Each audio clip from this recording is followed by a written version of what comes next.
जय श्री कृष्णा। डेली हिंदू ज्ञान चैनल में आप सभी का बहुत बहुत स्वागत है। अभी तो पितृपक्ष ही चल रहे हैं, तो पितरों के बारे में ही बात करते हैं और एक नई जानकारी देते हैं पितरों के बारे में। अक्सर हम लोगों के दिमाग में बहुत सारे क्वेश्चन होते हैं, बहुत सारी बातें होती हैं कि अगर ऐसा हो तब क्या होता है, ऐसा हो तब क्या होता है।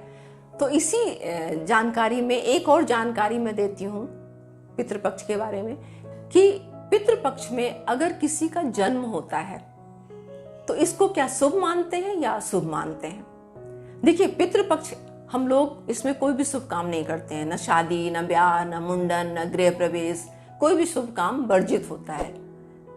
ऐसा नहीं है कि पितृ जो हमारे, अगर हम कोई शुभ काम करेंगे तो नाराज हो जाएंगे, ऐसा नहीं है। लेकिन हम उनको याद करते हैं। तो जो पितरों को जो हमारे पास नहीं है, जिससे हमें प्रेम होता है, अगर हमारे पास नहीं है तो हम इतनी खुशी नहीं मना पाते हैं। हमारी आत्मा जो है वो खुशी नहीं मना पाती है। तो इसलिए ये सब चीजों को वर्जित किया गया है। ये टाइम जो है उनको याद करने के लिए रखा गया है। अब किसी की मृत्यु होना और किसी का जन्म होना, ये दो चीजें किसी के हाथ में भी नहीं है। ये तो कुदरत के हाथ में है, ये भगवान के हाथ में है। तो किसी का मरना भी हम नहीं अपने हाथ में, उसको रोक नहीं सकते। और किसी का पैदा होना भी, किस टाइम कौन आएगा इस धरती पे, किसी को नहीं पता है। ये तो परमात्मा ही भेजता है। अब अक्सर ऐसा होता है, 15-16 दिन का टाइम है। अगर किसी बच्चे का, किसी के घर में किसी बच्चे का जन्म होता है तो उसको क्या हम मानेंगे? क्या वो उस परिवार के लिए शुभ है या अशुभ है? कैसा है उसका जन्म लेना? उस परिवार में क्या फलदायी होगा? तो जो हमारे शास्त्रों में लिखा गया है, भले पितृपक्ष को हम लोग एक ऐसे तरीके से निकालते हैं, इसमें शुभ काम नहीं करते हैं, कोई भी शुभ काम नहीं किया जाता है, पूजा पाठ वगैरह कुछ भी नहीं। जो पहले से चला आ रहा है काम, जैसे कि घर में हम पूजा पाठ करते हैं या कोई जो डेली रूटीन का काम जो हम लगातार कई महीने से, सालों से करते आ रहे हैं, उस काम को छोड़ के नया कोई काम हम स्टार्ट नहीं करते हैं पितृपक्ष में। किसी नए घर को खरीदना, उसका मुहूर्त करना, किसी गाड़ी को खरीदना, किसी के बच्चों की शादी ब्याह करना, नौकरी बदलना, या कोई भी ऐसा काम जो होता है जो नए सिरे से शुरू होता है, उस काम को हम नहीं करते हैं पितृपक्ष में। लेकिन अगर किसी बच्चे का जन्म हो जाता है तो अगर किसी बच्चे का जन्म हो जाता है तो ऐसा हमारे शास्त्रों में लिखा गया है कि वो उस परिवार के लिए, खुद अपने लिए, वो बच्चा माता पिता के लिए बहुत ही शुभकारी होता है, बहुत ही शुभ माना जाता है। वो बच्चा जो है वो पितरों की ब्लेसिंग है, पितरों का आशीर्वाद स्वरूप आपको प्राप्त हुआ है। जब पितृ मतलब प्रसन्न होते हैं तो वो किसी न किसी रूप में आपके घर में आते हैं। कहते हैं ना कि जब पितृपक्ष चलता है, ये जो 15 दिन 16 दिन का टाइम होता है, उसमें आपके घर में जो भी कोई आता है, बच्चा आए, छोटा बच्चा आए, बड़ा आए, कोई लेडीज आए, कोई ब्राह्मण आए, कोई साधु संत आए, कोई मेहमान आए, तो उसको कभी भी खाली हाथ नहीं भेजना चाहिए। क्या पता किस रूप में हमारे पितृ आते हैं घर में। तो जब बच्चा कोई आता है तो वो पितृ का साक्षात, जो पितृ हमारे हैं उनका आशीर्वाद है हमारे घर के लिए, उसके जीवन के लिए भी आशीर्वाद है। वो पितरों का ब्लेसिंग लेके आया हुआ है, तो अपने जीवन में बहुत तरक्की करेगा। वो जैसे घर में आएगा, आपके घर में खुशियां आनी शुरू हो जाएंगी। आपके घर में बहुत सारी, उसके पैर पड़ने से, उसके घर में आने से बहुत सारी खुशियां आपको मिलती हैं। पूरे परिवार के लिए बहुत अच्छा होता है। उसके अंदर बहुत ज़्यादा क्रिएटिविटी होगी, बहुत बुद्धिमान होगा वो। क्योंकि जब कोई चीज़ ब्लेसिंग से मिलती है, भगवान की ब्लेसिंग होती है, पितरों की ब्लेसिंग होती है, तो वो शुभकारी होती है, पूरे जीवन के लिए शुभकारी होती है। तो ये वहम बिल्कुल मत डालें कि अगर कोई बच्चा किसी के घर में पितृपक्ष में पैदा होता है तो वो अशुभ है। बिल्कुल नहीं, वो बहुत ही शुभकारी है आपके परिवार के लिए, अपने माता पिता के लिए और खुद अपने जीवन के लिए। ये बात हो गई किसी के पैदा होने की। अब इसके उल्टा दूसरी बात करते हैं कि अगर किसी की मृत्यु होती है पितृपक्ष में तो वो, उसकी आत्मा, उसको अच्छा मानेंगे कि अच्छे लोक में गई उसकी आत्मा, या बुरा मानेंगे?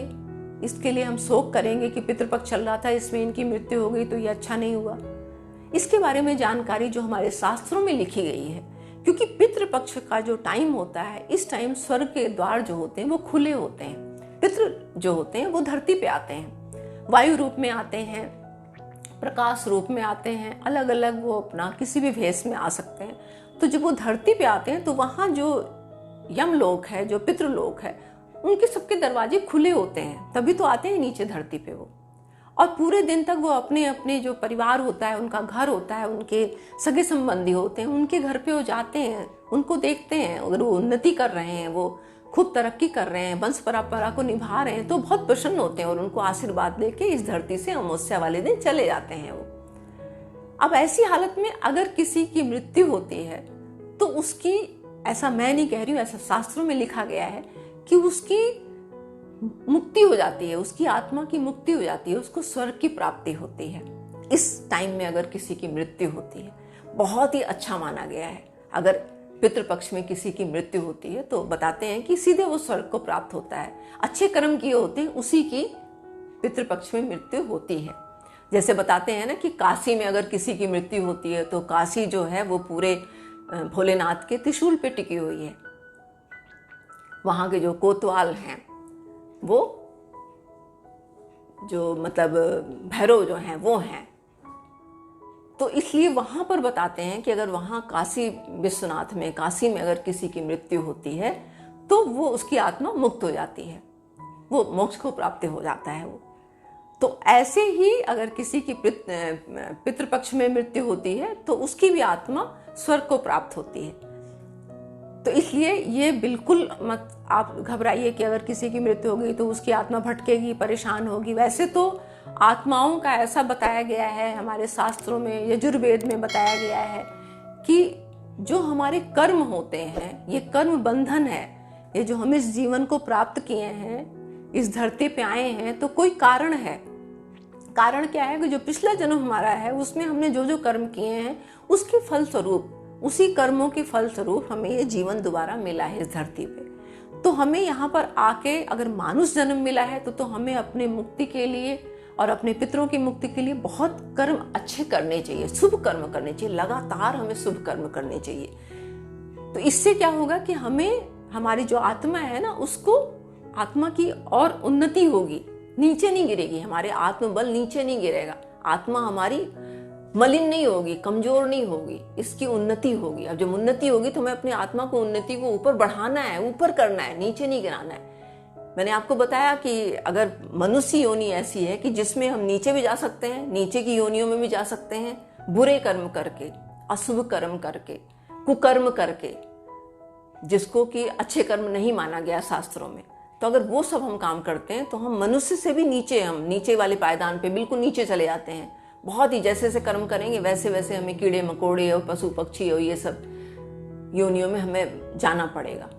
और फिर वहां तो हम, आप लोगों को पता है कि वहां हम कोई कर्म ऐसे नहीं कर सकते हैं जिससे कि हमारा उद्धार हो। तो मानुष जन्म मिलने के बाद रात दिन जो हमारे शास्त्रों में लिखा है, सब लोग बताते हैं, बड़े बुजुर्ग कहते हैं, ज्ञानी लोग कहते हैं कि हमें सत्कर्म करने चाहिए। सत्कर्म करके ही हम इसका उद्धार कर सकते हैं आत्मा का, और धीरे धीरे धीरे धीरे हम इसको मोक्ष की तरफ ले जा सकते हैं। और एक टाइम आएगा जब 0-0 बैलेंस हो जाता है हमारे कर्मों का, यानी कि हमारे कोई कर्म बंधन बचते नहीं है जिसको हमें इस धरती पे चुकाना है जन्म ले लेके, तो हमारे आत्मा की मुक्ति हो जाती है। तो आज आप लोगों को इस दोनों चीज़ के बारे में पता लग गया होगा कि अगर कोई बच्चा जन्म लेता है पितृपक्ष में तो वो शुभ है, और अगर किसी की मृत्यु भी होती है तो वो भी अच्छी मानी जाती है, शुभ मानी जाती है। तो आज मैं अपनी जानकारी को यहीं विराम देती हूँ, अपनी वाणी को विराम देती हूँ, और अब नई नई जानकारी के साथ आपको दूसरे वीडियो में जल्दी ही मिलती हूँ। तब तक के लिए नमस्कार।